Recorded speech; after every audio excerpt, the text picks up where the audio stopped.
د بر کلي لیکواله دلته مینه و وروري وه دلته هره ورځ سپرلی و خپلواکي وه ازادي وه دلته شور و د سندرو دلته شنې وې د غرو څوکې په چینو کې به مرغانو دلته پاکې کړې مښوکې د کوترو اتڼونه یو تر بله بې سیالۍ وې د چنار په هر سرشاخ کې جوړې کړي بې ځالۍ وې په اوچتو سردرو کې ابشارونه غږېدله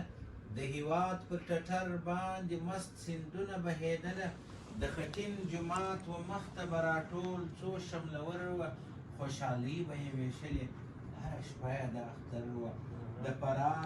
د کاڼي کرښه به یوه هره خبره دښمني وه که دوستي وه هره خوا یې وه په نره د هلمند رود به نغمه وړله له سر د کجکي نه د دې شو پر ټټر باندې به راتېر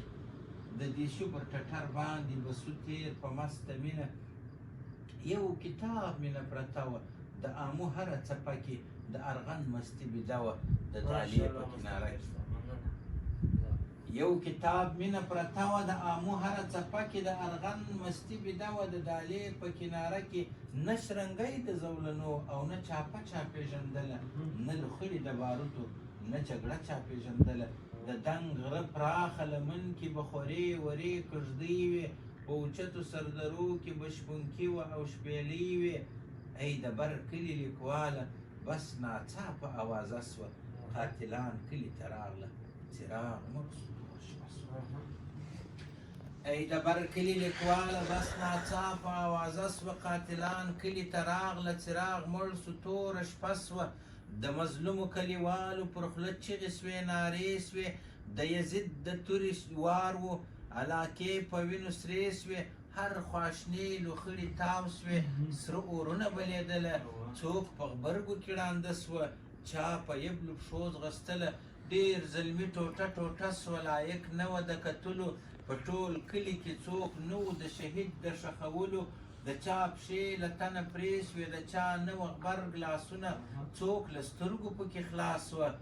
ډېرو وخوړل سرونه په هدف کې به یې ورکړی زموږ هر کور هره کوڅه وه د افسوس خبره دا وه کلیوال مو ورسره وه قاضي نوی جلاد نوی ورسره نوی قانون و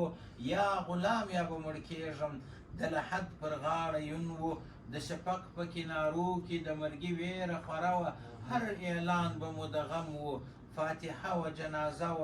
سلسله د شهادت و زوړ شهید سو ځوان شهید سو زوم شهید ناوې شهید پلان شهید پلان شهید سو مسجد لوټي لوټي پروت موزن شهید اذان شهید سو مناره محراب منبر توبه توبه قرآن شهید سو ای د بر کلي لیکواله دلته جوړ یو قتل عام و په دې کلي کې اختیار د یو ملنګ غوندې امام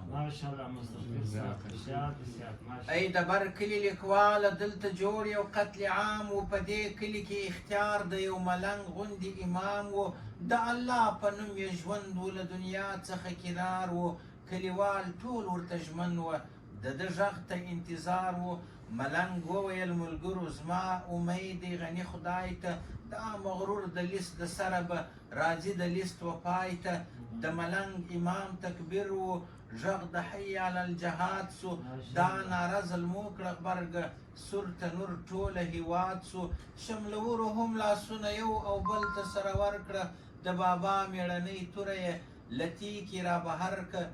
د چنار غوندې ځوانۍ به ماتېدلې نړېدلې پر هر لوري د وطن ویالې د وینو بهېدلې له غرو سرې وینې راتللې هر کنار په وینو سور سو شپه په وینو تکه سره سوه او سهار په وینو سور سو استشهاد میدان ته راغلی جوړه نوې معرکه سوه نوم لیکنې وې نوبت و غذا نوره هم توده سوه د نازک بدن هډونه به سکاره سوه په لمبو کې د دشمن مغرور کاروان به مرګي واخیست په څپو کې تور سریو به وهلې یبلې پښې هر خواته منډې څوک یو وار او څوک دوه واره بعضې درې واره سوې کونډې ډېر لمر مخې سپلنو غوندې تور دود سوه په ښارو کې ډېر ژوندي په مځکه چل سوه لکه تخم په ریګو کې د سپېڅلو قربانیو سرښندنې داسې حد و بس یو څو سکاره هډونه